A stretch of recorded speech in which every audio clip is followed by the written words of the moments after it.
Hello friends, हम में से किसी किसी के पास या तो फिर हर एक के पास एक स्मार्टफोन है। उसको हम चार्ज करने के लिए दो चीज का यूज करते हैं। पहला है वन चार्जर, दूसरा है पावर बैंक।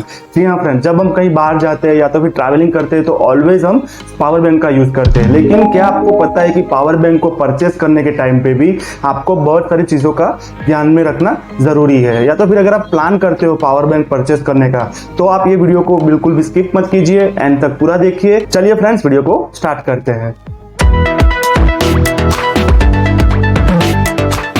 फ्रेंड्स, सबसे पहले बात आती है कैपेसिटी की। मार्केट में अभी आपको 1000 से 10,000 या तो फिर 20,000 mAh की कैपेसिटी वाले पावर बैंक इजीली मिल जाएंगे। आपको कौन सी कैपेसिटी का पावर बैंक परचेस करना है वो देख लेते हैं। आप चेक कीजिए कि अपनी जो डिवाइस या तो फिर मोबाइल जो पावर बैंक से आप चार्ज करना चाहते हो उसकी बैटरी कैपेसिटी क्या है, और वो डिवाइस आप कितनी बार चार्ज करना चाहते हो विद पावर बैंक की फुल चार्जिंग कैपेसिटी। समझ लीजिए आपके पास 3000 mAh की कैपेसिटी वाला डिवाइस है और उसको आप चार्ज करना चाहते हो 2 बार, तो आप समझोगे कि ठीक है 7000 mAh या तो फिर 6000 mAh की पावर बैंक ले लेते हैं। लेकिन ये भी गलत है, आपको मिनिमम 10,000 कैपेसिटी के साथ ही जाना पड़ेगा। इसका रीजन ये है कि वहां पे आपको ट्रांसमिशन लॉस मिलते हैं। जब आपकी पावर बैंक आपकी डिवाइस को चार्ज करता है तो ट्रांसमिशन के टाइम पे 35% लॉस होते हैं। तो 10,000 mAh की कैपेसिटी वाला पावर बैंक एक्चुअल में आपको 6500 mAh ही दे पाएगा। तो आप 10,000 mAh की पावर बैंक की कैपेसिटी से केवल 2 बार 3000 mAh कैपेसिटी वाला फोन या फिर कोई डिवाइस चार्ज कर सकते हो। तो इस तरह से आप अपनी कैपेसिटी डिसाइड कर सकते हो। दोस्तों, पावर बैंक भी बैटरी का यूज करता है आपकी अलग अलग डिवाइस को चार्ज करने के लिए। यहाँ पे आपको 2 टाइप की बैटरी मिल जाएगी पावर बैंक में। पहली है लिथियम आयन और लिथियम पॉलीमर। दोनों बैटरी में कोई फर्क नहीं है, आपकी डिवाइस को एक ही रेट से एक ही टाइम पे चार्ज करेगी। लेकिन यहाँ पे डिफरेंस ये मिलेगा आपको कि अगर आपको बल्कि पावर बैंक से कोई प्रॉब्लम नहीं है तो आप लिथियम आयन बैटरी के साथ जाइए, क्योंकि आपको वहाँ पे प्राइस कम मिलेगी। लेकिन आपको बल्कि नहीं लेकिन स्लिम और लाइट वेट पावर बैंक चाहिए तो आप लिथियम पॉलीमर बैटरी के साथ जाइए, क्योंकि आपको थोड़ा प्राइस वहाँ पे ज्यादा देना पड़ेगा, लेकिन आपकी जो रिक्वायरमेंट है स्लिम और लाइट पावर बैंक की वो फुलफिल हो जाएगी। दोस्तों, बहुत सारे लोगों को शिकायत होती है, कंप्लेन होती है कि उनकी पावर बैंक जो डिवाइस है उसको फास्ट चार्जिंग नहीं कर पाती है। इसका रीजन ये है कि आपने पावर बैंक परचेस के टाइम पे चेक नहीं किया है ध्यान से। आपको चेक करना चाहिए कि उसका आउटपुट जो करंट है पावर बैंक का वो मिनिमम 2.1 एम्पियर होना चाहिए, तभी आपकी जो कोई भी डिवाइस है उसको वो फास्ट चार्जिंग कर पाएगी।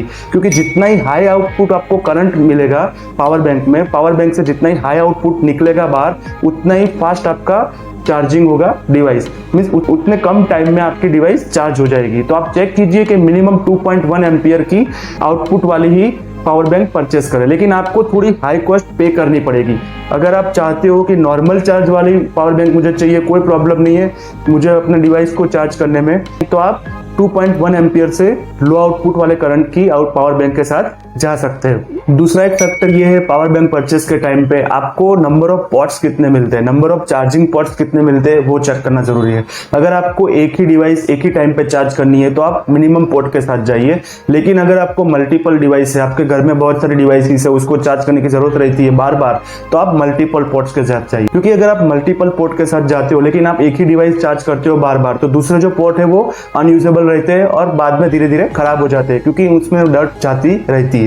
और अगर आपके पास जो डिवाइस है वो सी टाइप केबल से ही चार्ज होती है, या तो फिर आप ये काम कीजिए, पावर बैंक में चेक कीजिए कि इनपुट जो पोर्ट है वो सी टाइप का हो यूएसबी के साथ। जनरली सभी पावर बैंक में आपको माइक्रो यूएसबी वाले पोर्ट आपको मिल जाएंगे, लेकिन सी टाइप केबल वाले जो इनपुट पावर बैंक है वो बहुत कम मिलेंगे। तो अगर आपके पास मोबाइल है ऐसा जो सी टाइप केबल से चार्ज होता है तो पावर बैंक भी आप ऐसे ही परचेस कीजिए, ताकि आपको मोबाइल और पावर बैंक दोनों को भी चार्ज करने में कोई परेशानी नहीं आएगी। अदरवाइज आपको केबल बदलना पड़ेगा बार बार। जब आपको मोबाइल चार्ज में रखना है तब आपको सी टाइप केबल की जरूरत पड़ेगी, और अगर आप जब पावर बैंक चार्ज करना चाहते हो तब आपको यूएसबी केबल की जरूरत पड़ेगी।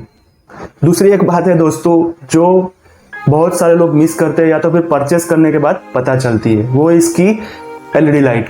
एलईडी लाइट का इंडिकेशन आपको 2 टाइप में मिलता है पावर बैंक में। पहला है फ्लैश लाइट। अगर आपको डार्क में पावर बैंक चलाना है या तो फिर जरूरत पड़ती है बार बार फ्लैश लाइट की, तो आप जरूर ही एलईडी लाइट वाली पावर बैंक के साथ ही जाइए जिसमें फ्लैश लाइट ऑन होता हो। लेकिन अगर आपको जरूरत नहीं है तो बिना फ्लैश लाइट वाली पावर बैंक के साथ भी आप जा सकते हो, क्योंकि आपको वहां पे प्राइस में बहुत ही अच्छा डिफरेंस मिलेगा। दूसरी इंडिकेशन है वो नोटिफिकेशन वाइल चार्जिंग। अगर आपकी डिवाइस जब चार्ज होती है या तो फिर पावर बैंक भी जब चार्ज होती है तब आपको नोटिफिकेशन मिलता रहता है। 1 2 3 4 5 6 7 अलग अलग टाइप की अलग अलग नंबर्स की एलईडी आती है। वहां से आपको पता चलता है कि पावर बैंक फुल चार्ज हुआ या तो फिर अपना डिवाइस फुल चार्ज हुआ कि नहीं। अगर आपको वो जरूरत नहीं है तो वो नोटिफिकेशन बिना वाली पावर बैंक के साथ भी जा सकते हो। अगर जरूरत है तो नोटिफिकेशन वाली पावर बैंक के साथ भी आप जा सकते हो।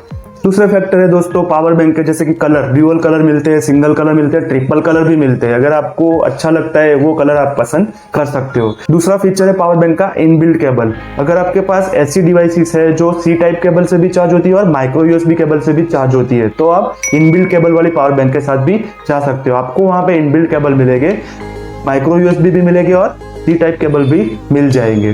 दोस्तों ये तो हो गई पावर बैंक परचेस करने की बात। परचेस करने के टाइम पे ध्यान में रखने वाले पॉइंट्स की बात। लेकिन जो इस वीडियो में यहाँ तक है उसको एक बोनस मिलने वाला है, वो है पावर बैंक परचेस तो कर लिया लेकिन उसको सेफ्टली कैसे यूज कर सकते हैं ताकि पावर बैंक की लाइफ इंक्रीज हो। पहला पॉइंट है पावर बैंक को ऑलवेज वॉल चार्जर से ही चार्ज कीजिए।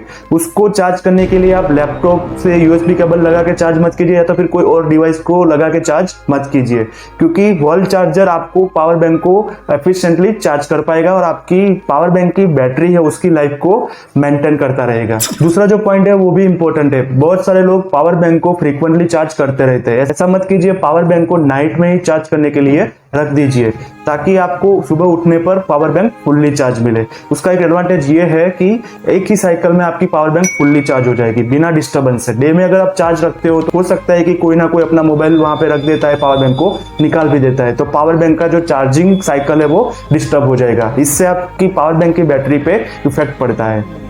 Friends I am pretty sure कि आप अपने लिए अभी बेस्ट पावर बैंक परचेस करके आने वाले हो और आपको ये सारे पॉइंट्स पता चल गए होंगे। मेरे वीडियो को लाइक कर दीजिए, शेयर कर दीजिए, मेरे चैनल को सब्सक्राइब कर दीजिए, साथ ही साथ बेल नोटिफिकेशन आइकन को भी प्रेस कर दीजिए, ऑल पे सेट कर दीजिए ऐसे रिव्यू टिप्स गाइड और अनबॉक्सिंग की वीडियो देखने के लिए। मैंने अपनी चॉइस के पावर बैंक डिस्क्रिप्शन में लिख रखे हुए लिंक के फॉर्म में, वहां पे क्लिक करके भी चेक कर सकते हो और बाय भी कर सकते हो। चलिए फ्रेंड्स वीडियो में इतना ही, मिलते हैं नेक्स्ट वीडियो में, तब तक के लिए बाय बाय।